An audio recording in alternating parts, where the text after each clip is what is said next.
Ahoj, zdravím všechny deskohráče a deskohráčky a vítám vás u dalšího dílu mého podcastu Polední pauza, kde se bavíme o deskovkách, které se dají odehrát o polední pauzu v práci. Dneska jsem si připravil díl o horké novince z Essenu.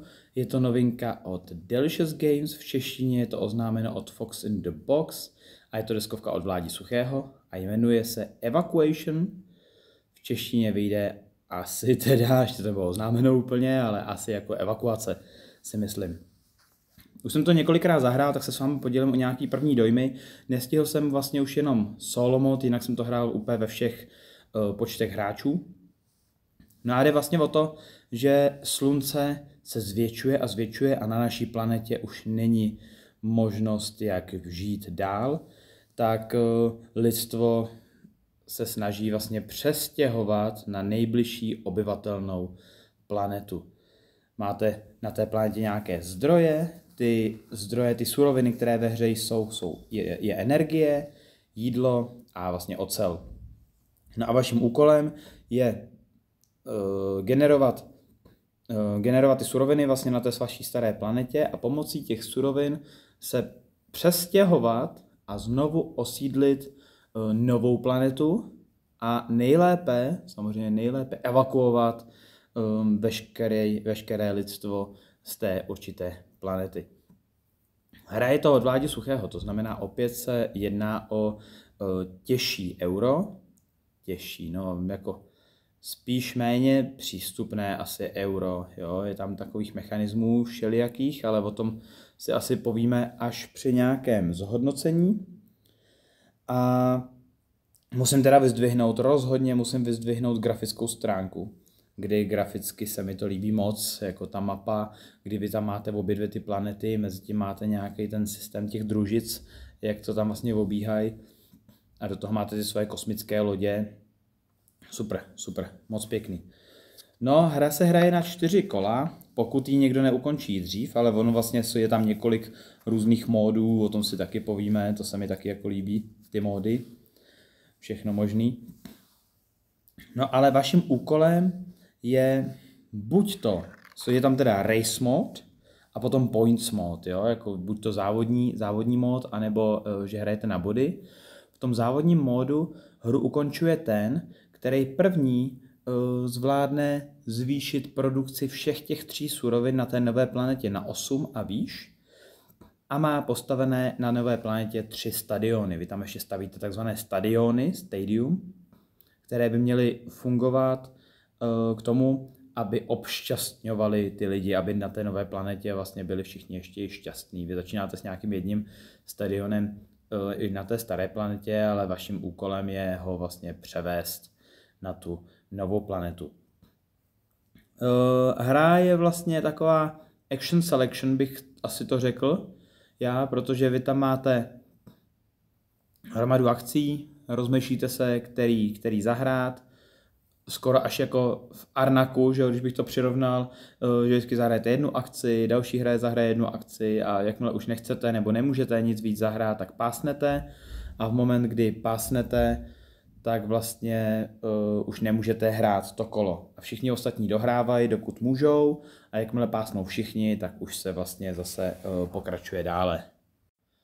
Co se mi teda hrozně líbí, takže ty vaše hráčské desky jsou oboustranný. Podle toho, jak sedíte nakloněný nebo na jaký straně toho herního plánu sedíte, protože vy tam vlastně máte veprostřed nějaký strom těch technologií. Ty technologie taky jsou hodně variabilní, protože ty stacky těch technologií jsou tam takový okýnka, ve spodu jsou prostě jedničkové technologie, 3 okýnka, nad tím jsou dvojkový, trojkový technologie, no a ty stacky jsou 4 a vy si ještě ty dílky můžete různě namíchat, takže abyste progresovali v jednom sloupci, ve druhém a ve třetím, tak prostě jenom ten jeden stack je dostatečně variabilní na to ještě, že jsou tam prostě 4, což je teda super.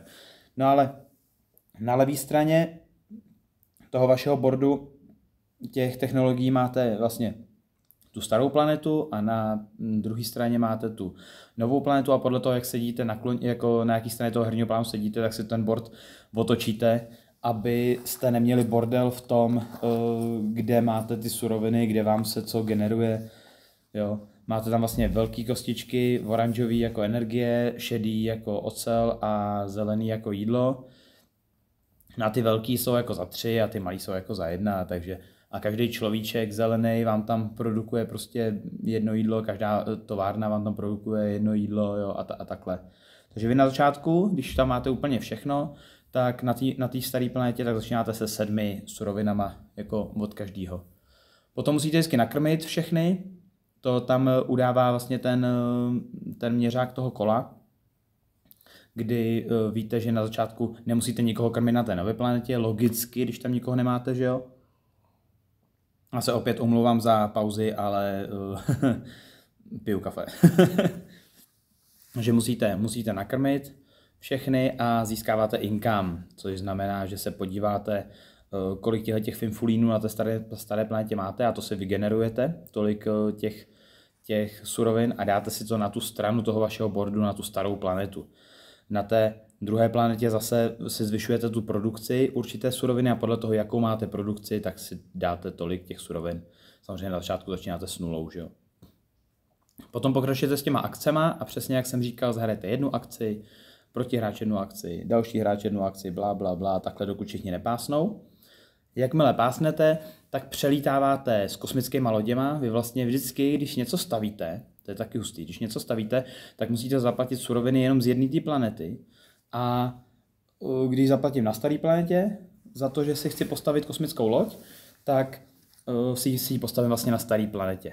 A ta kosmická loď může převážet buď to tyhle lidičky a ty továrny, nebo i nějaký suroviny. Když prostě mi tam zbyla ocel a potřebuji ocel zase na znovu osidlování té nové planety, tak můžu na tu lodičku dát ještě taky nějakou ocel, že jo, nějaké suroviny. No a v té transportní fázi vlastně vy zaplatíte energie.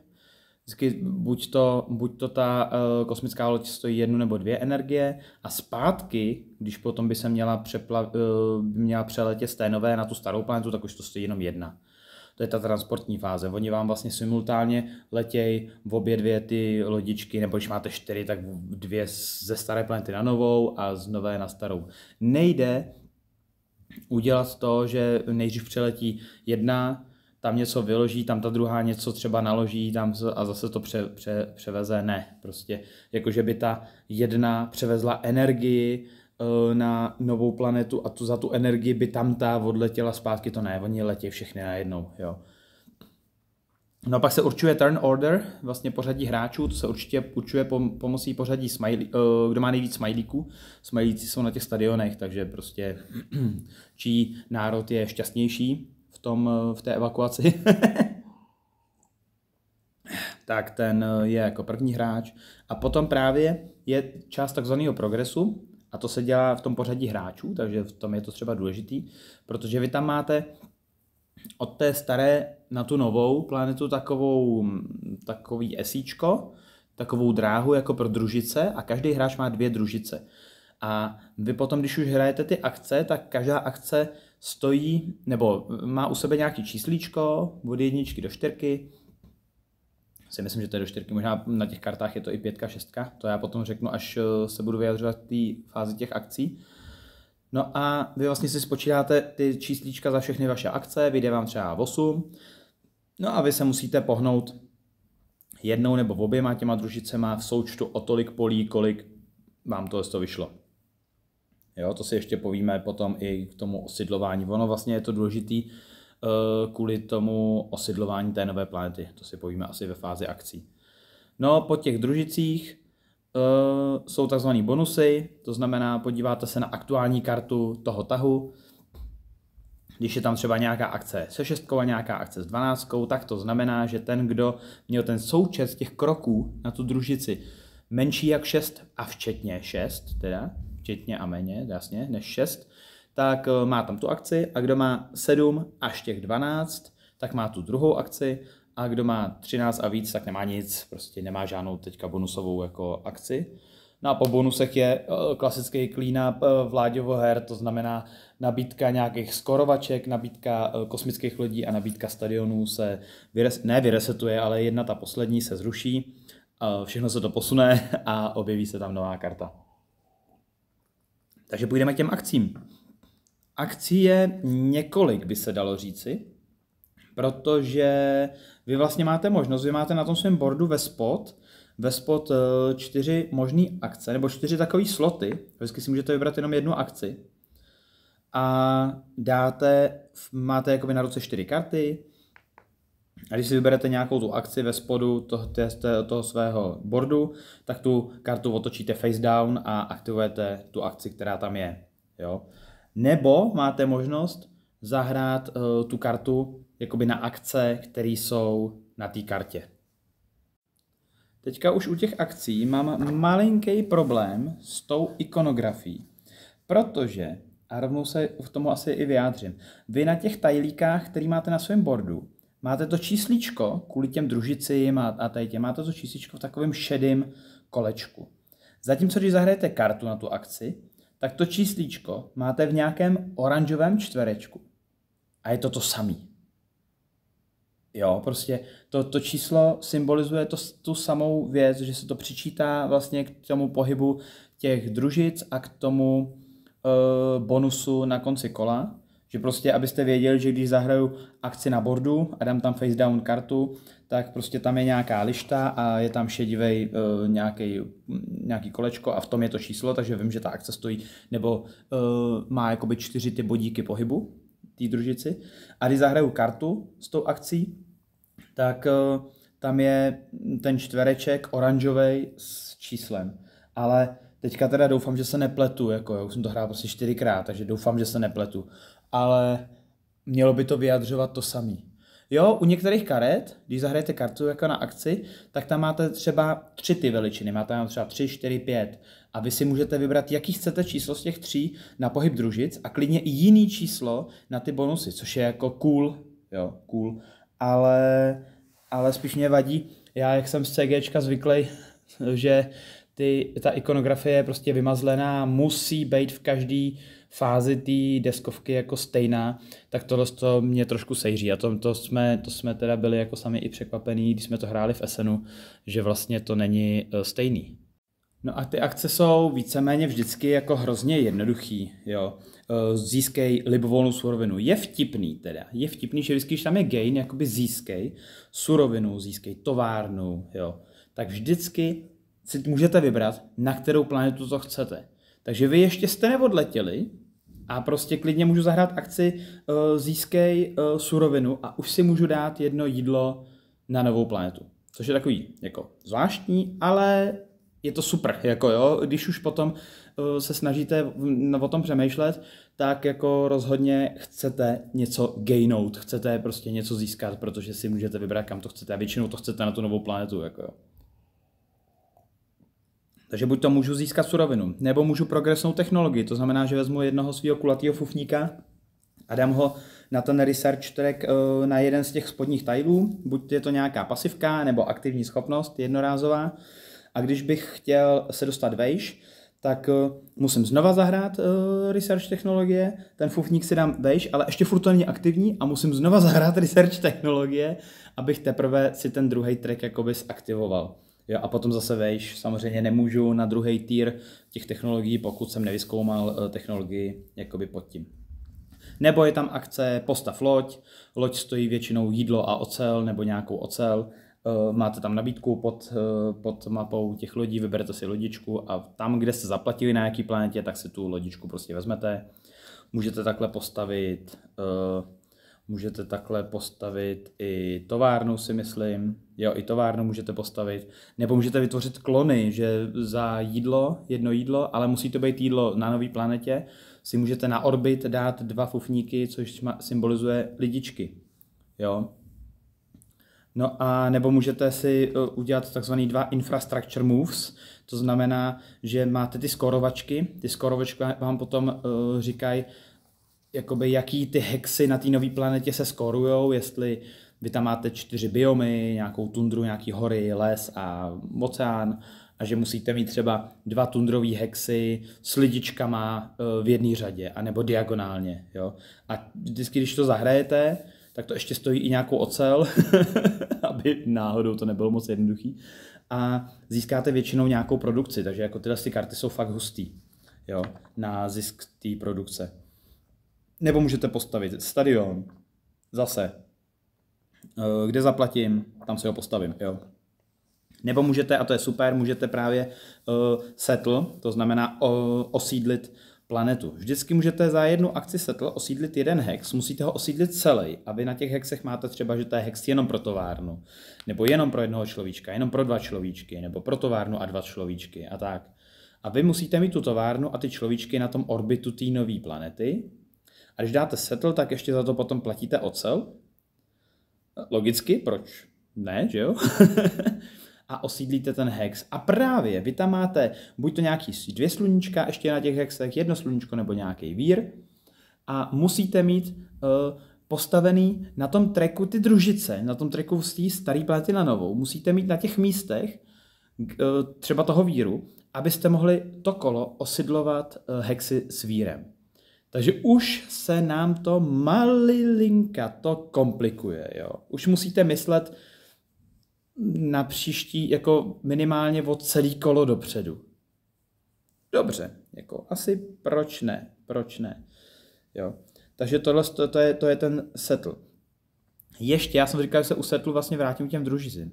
Ještě čím dál vy máte vlastně tu dráhu těch družic rozdělenou na 4 nějaký sektory, které jsou oddělený nějakýma šedivejma blbověcma. A když vám přejede jedna družice ten první jako šedivej nějaký ohradník, tak přijdete o jednu produkci od všech surovin na té staré planetě. Takže to úplně jako v prvním kole dělat nechcete, abyste prostě tu produkci, když tak jako měli. Když přeletíte oběma, tak ztrácíte v obě dvě. Jako samozřejmě, čím blíž se dostáváte těma družicema k té nové planetě, tím rychleji si potom tyhle produkovací věci dáváte na tu novou planetu, jo? Takže to je taky dobrý. Ale vy nikdy nesmíte být jednou družicí přes o 2 sektory dál, než ta vaše jako druhá družice. Jo? Vždycky musí být aspoň o ten jeden sektor. No a potom tam máme, ale samozřejmě, na začátku můžete osidlovat jenom tundru a čím dál jste s těma družicema, tím se vám otevírají další ty biomy, které můžete osidlovat na té nové planetě. Potom jsou hory, potom lesy a až když už jste skoro družicema u té nové planety, tak můžete teprve osidlovat ty oceány.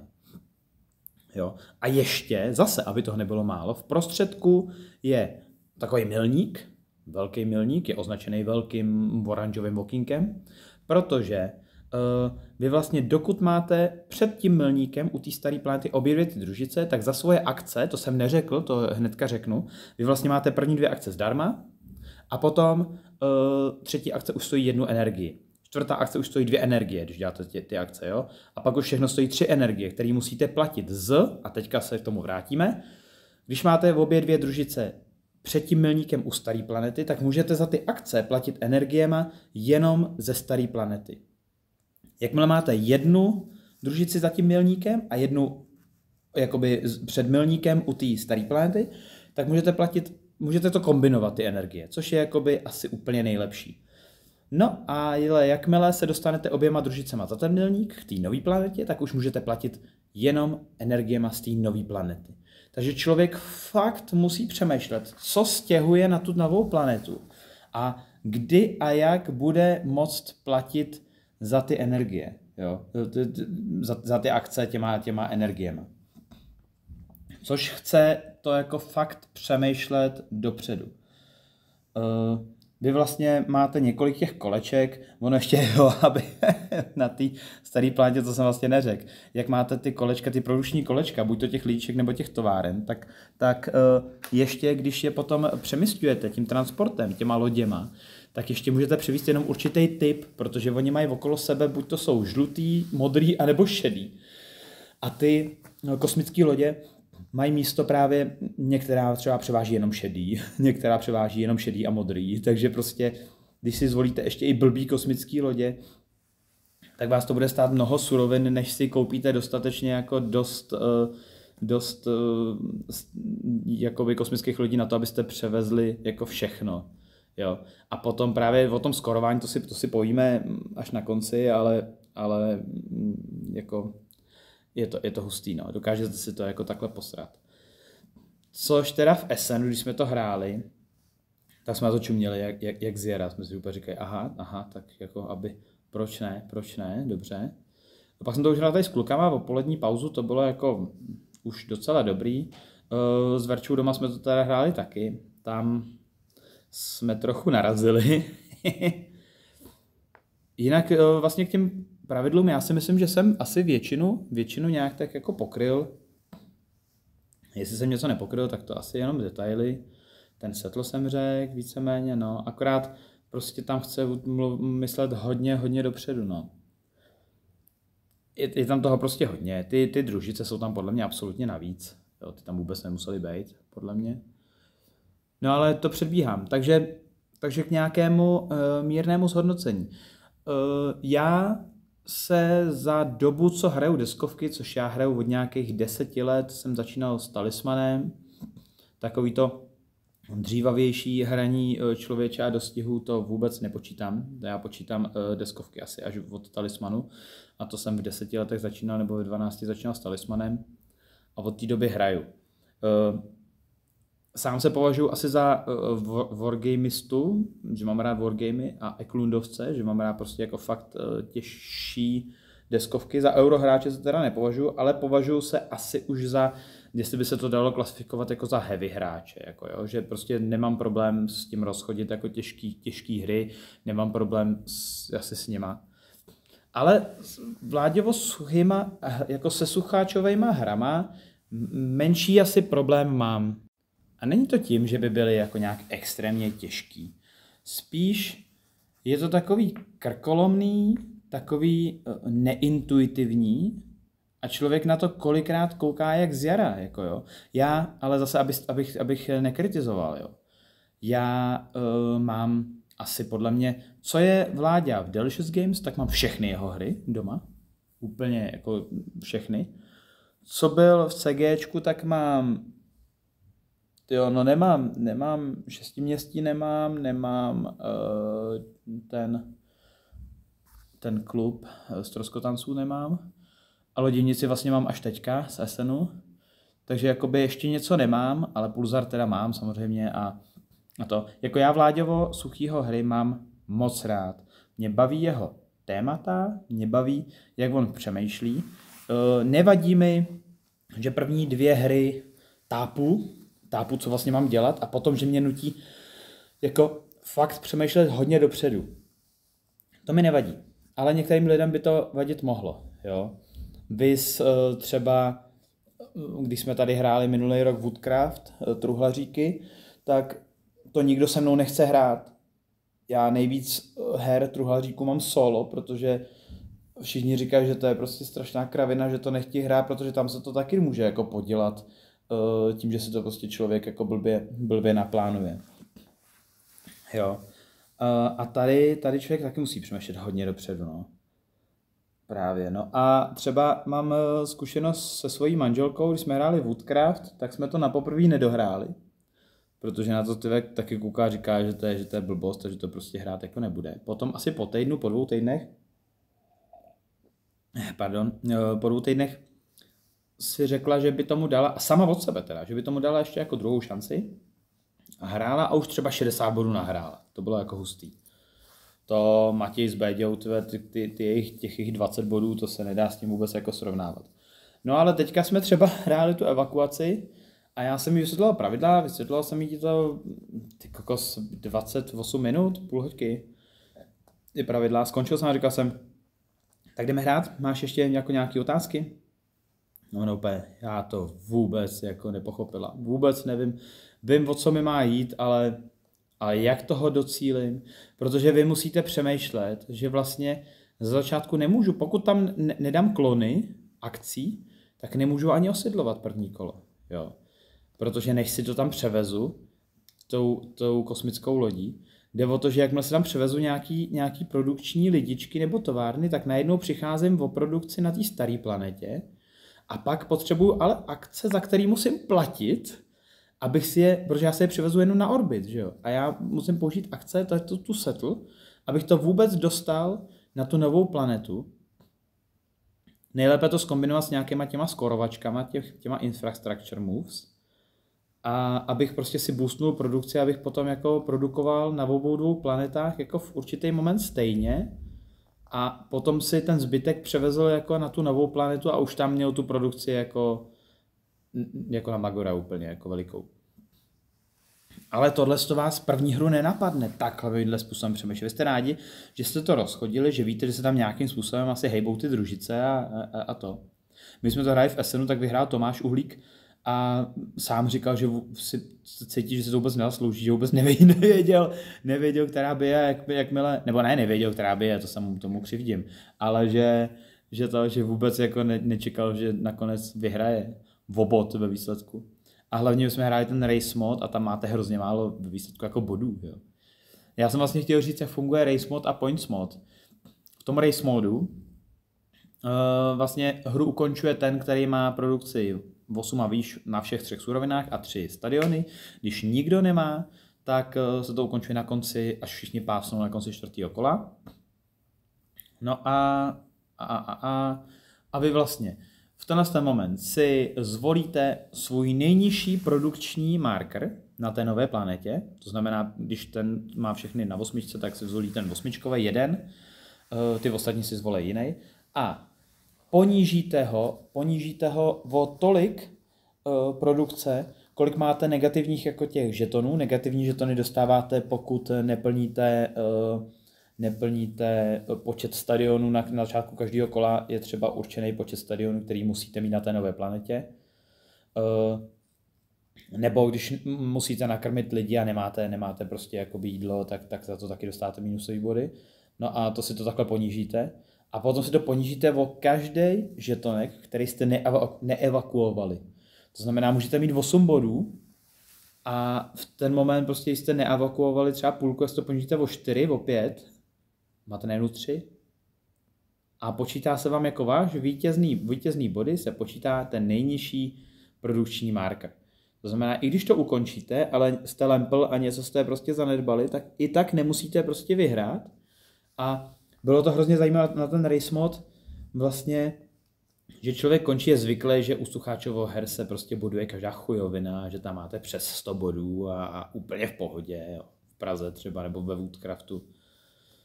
No ve Woodcraftu vlastně moc ne, tam musíte hrát dobře, abyste měli přes 100 bodů, jo.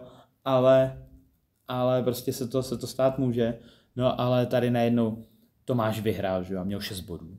Já jsem byl na druhém místě a měl jsem 5 bodů. Jo, takže to bylo takové jako vtipné.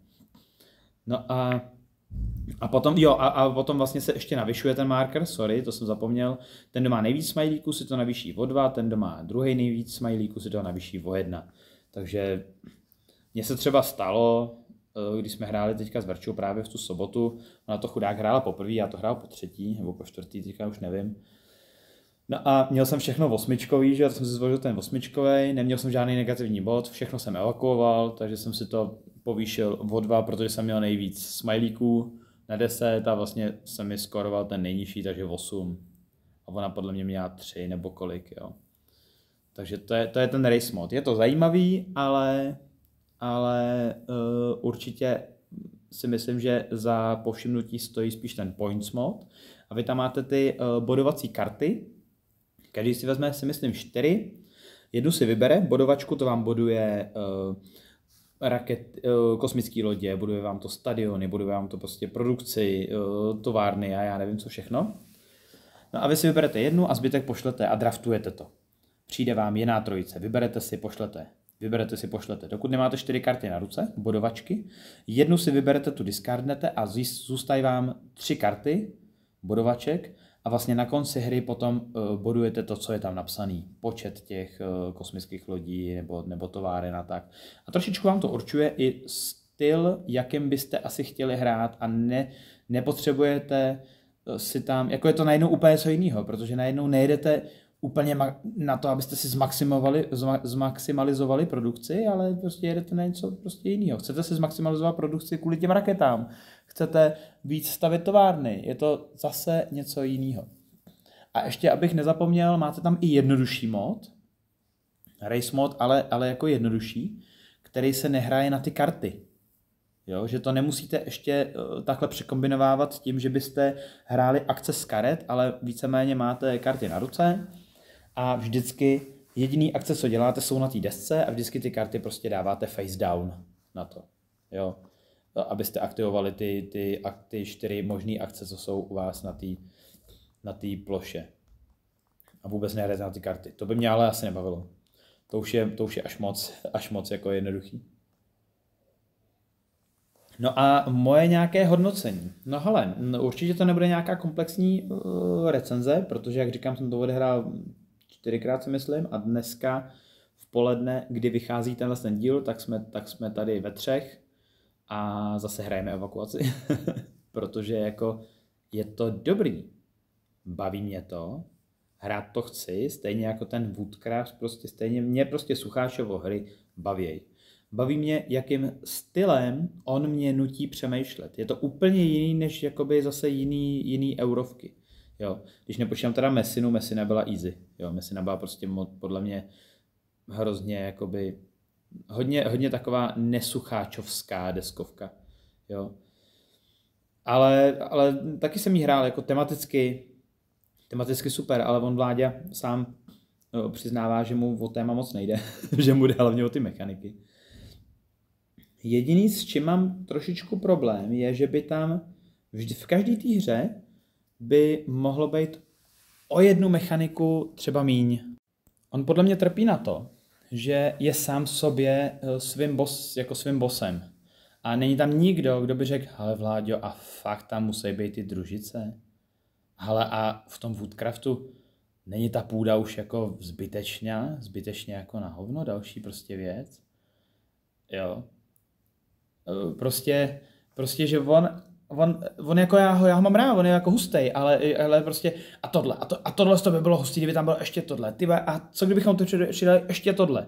No to jo, to je sice super, ale není toho už moc? Jako, že prostě, já si nestěžuju, že by to bylo těžký, to ne, jenom zbytečně možná překombinovaný, protože kdyby tam třeba ty družice nebyly, kdyby nebyla půda ve Woodcraftu, jo, například, to teďka jsem vyplnul tady ty 2 jako věci, tak by to přece nebyla horší hra, jen by byla malinko přístupnější a méně krkolomná. My jsme prostě narazili v Essenu a na jedno, já teďka nevím, kdo to řekl, ale přesně to vystihoval, že jakoby proč to udělat lehce, když to jde udělat prostě těžce a neintuitivně. Jako evakuace, teď už, když to člověk hraje po 4., tak to v tom vidím, jo, ale na první hraní je to strašně neintuitivní. Vy tam hledáte, co mám, jak a kde, za co, jak platit. A jak to, že vlastně, když si to přestěhuju, tak je to teprve na orbitu a ještě musím dělat tu debilní akci, abych to vůbec dostal na tu planetu. A vlastně si nemůžu vybrat ani kam to dám, protože musím ty družice nastavit na určitý ty místa. No what the fuck? Jo.